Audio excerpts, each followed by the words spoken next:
Herzlich willkommen zum neuen Video. Heute sind wir wieder mal auswärts unterwegs bei schönem Wetter. Und zwar geht es einmal um den Custom-Motor für den Boardtracker. Da kommt auch schon Mann der Stunde. Elias, sorry. Thomas. Salut. Ein Freund und Helfer für Piaggio-Problem. Oder kein Problem da mal. Saletti. Wobei Soll das ich mal bei dir ja, sein? das ja noch nicht viel mit einem Piaggio zu tun hat. Was meinst du? Kommt gut. Könnte noch werden, oder? Ist geil. Wirklich geil. 2 Meter lang, 72 cm hoch, wie ich es gerne habe. Heute geht es darum, ich habe den Leuten schon gezeigt, den Piaggio-Motor, wie er eingebaut wird ungefähr. Okay. Heute geht es aber um den richtigen Motor. Dort hast ja du schon Genau. etwas vorbereitet für mich. Richtig geil, wie der ausgesehen hat. Ich würde es gerne mal live sehen. Meinst du, komm rein? Sicher. Auf Können wir geht's. schauen. Das ist übrigens auch ein Tragrad. Also, den Motor habt ihr ja schon gesehen.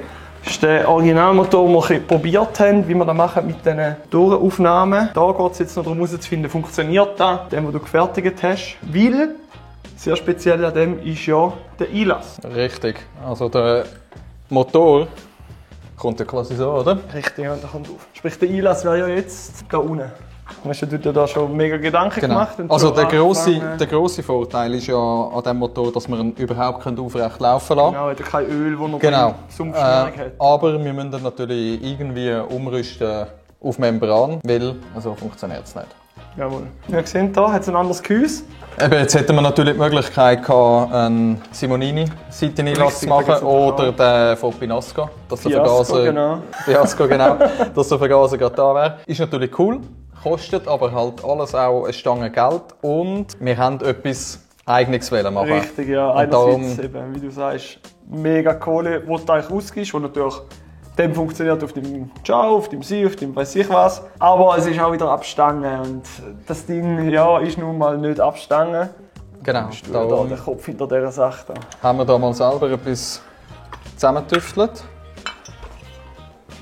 Wir machen da Das ist ultra wild raus.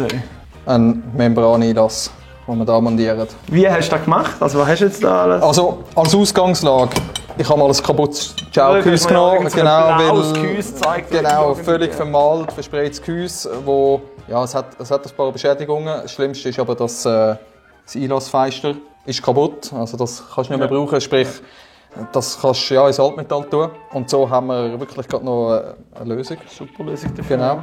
Dann den Ansaugschutz, auf den können wir dann ein 4-Klappen-Membran von Polini wiederum drauf montieren. Dann den Vergaser seitlich weg. Das war der Ansaugspitze vorher, den du da richtig krass abgeschnitten hast, wirklich radikal dann bearbeitet, dass man eine Art wie Dichtfläche anbringt. Schon mal einen Ohrring dazu noch, weil man natürlich wahrscheinlich mehr abdichten muss. Ja, also da müssen wir natürlich ein bisschen mit Dichtmasse arbeiten, das lässt sich nicht verhindern. Das ja. ist schon mal, ja, das ist mal eine rabiate Änderung.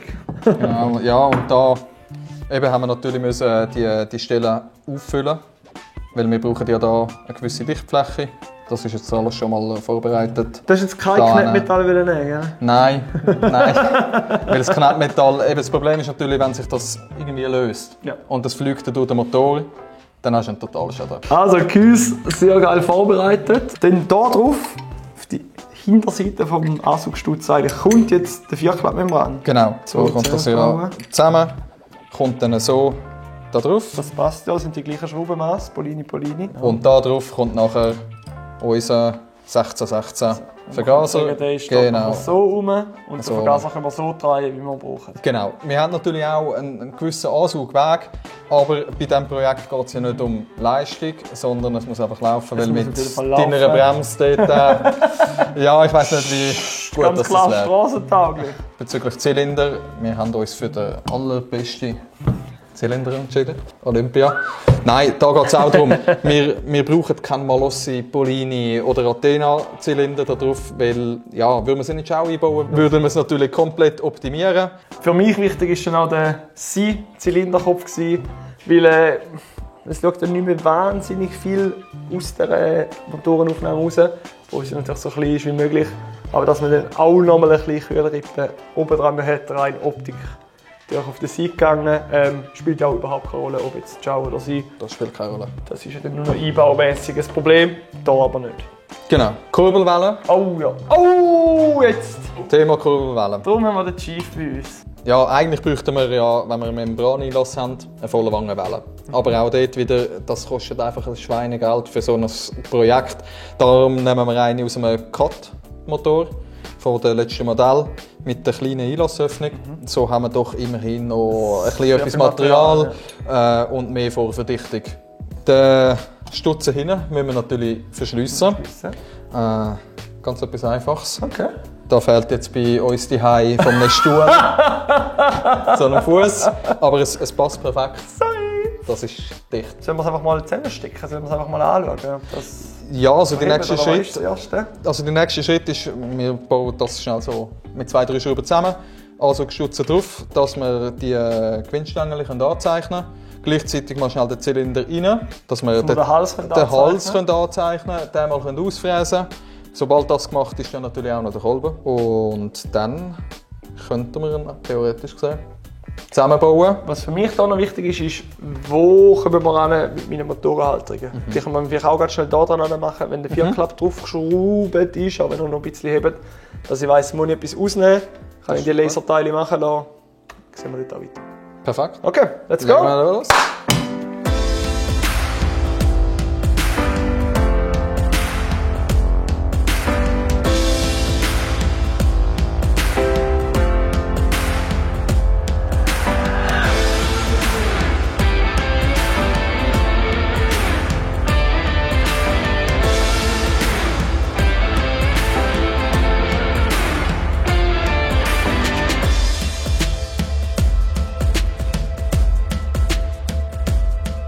Also die Gewindstangen sind jetzt drinnen, pro forma heben es schon mal. Die Ansaugung soweit auch. Jetzt unser erster Gedanke war, einen zweiten Polini-Ansaugstutz zu nehmen, den so drauf tun und dann wären wir hier relativ sauber mit dem ganzen Zeug vorbeikommen. Hier dabei das Problem, die macht ja nur einen entsprechenden Weg auf und die Öffnung ist dann eigentlich gerade hier dran. Sprich, wir haben wahrscheinlich viel zu wenig Gemisch über. Und darum müssen wir das eigentlich verwerfen. Haben uns dann auf die Vierklappmembran geeinigt. Das Problem jetzt, oder die Herausforderung, wir können natürlich weiter raus. Wir können den Ansaugstutz so drehen, der geht schon mal. Aber ihr seht, das Ganze macht schon mal einen Bogen. Und wenn dann der Vergaser auch noch kommt, sind wir da schon relativ weit rausgedrückt. Jetzt würde ich gerne mit Distanzen arbeiten, dass die Motorenhalterung einfach mit einer Zentimeter Distanz, unten gibt es ja sowieso ein Röhrchen, hier einen Zentimeter, hier unten einen Zentimeter, dass die ganze Motorenhalterung weiter raus steht und wir hier nicht in Konflikt kommen. Alright! Also wir stoppen jetzt da mit den Gewindstängeln in diesem Moment, weil wir wollen jetzt zuerst den Motor mal an sich zusammenbauen, dass wir den Zylinder machen und den Kolben ausschneiden. Und die machen wir am Schluss rein. Wenn wir das Stutzen gerade drauf montieren, dann bleibt das fix zusammen. Die Dichtmasse, die man noch ein bisschen rein tun kann, aushalten. Genau, und Dichtmasse, Pölzchen einkleben, aushärten lassen, gut ist.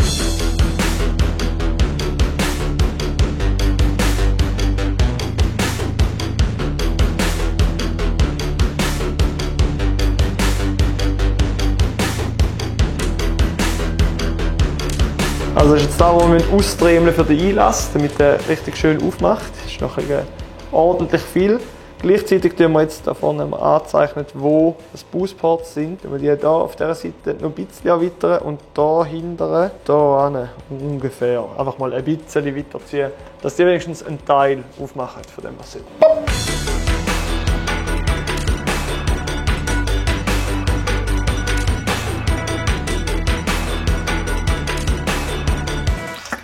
Nein.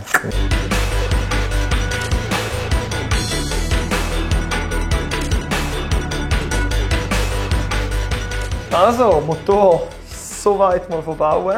Richtig geil mit dem Einlass. Als nächstes müssen wir jetzt die hier, die Windstängel einkleben, lassen die dann trocknen und in dieser Zeit bauen wir die ganze Zündung auf. Let's go. Dann ist das sozusagen fertig. Geil!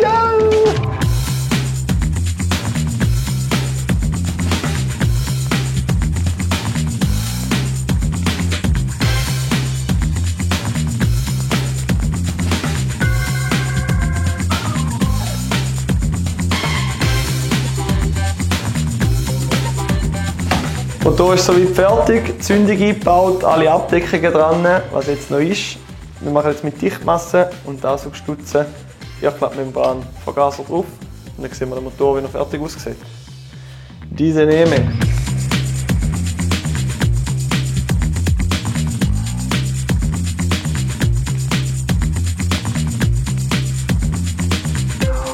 Hast du nicht noch den grösseren Schraubenzieher? Ja, Alter, der ist jetzt richtig. Oder etwa nicht? Oder etwa nicht? Schreibt jetzt in die Kommentare. Das ist mein fucking Custom, Mann. Sieht gut aus. Geil gemacht. Absolut geil gemacht. Was soll ich erzählen? Dass du jetzt alles zufrieden bist und dass es so sogar geklappt hat und dass du jetzt beim Overcoat anfängst zu arbeiten.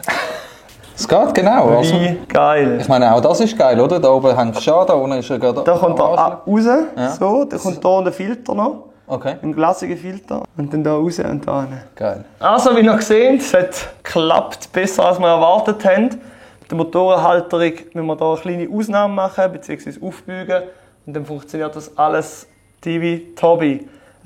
Affengeil, danke dir vielmals, dass wir da sein und das Ganze machen. Beziehungsweise, dass du das alles schon, weiß ich, wie viele Stunden vorgearbeitet hast. Wenn ihr nicht verpassen, wie es hier weitergeht, denkt dran, Channel abonnieren, Like da lassen und dann sehen wir uns nächstes Mal wieder, wenn es weitergeht beim Bautracker. Ciao! Du musst ihn heben. Ich kann auch Pizza essen. Ist gut, merci.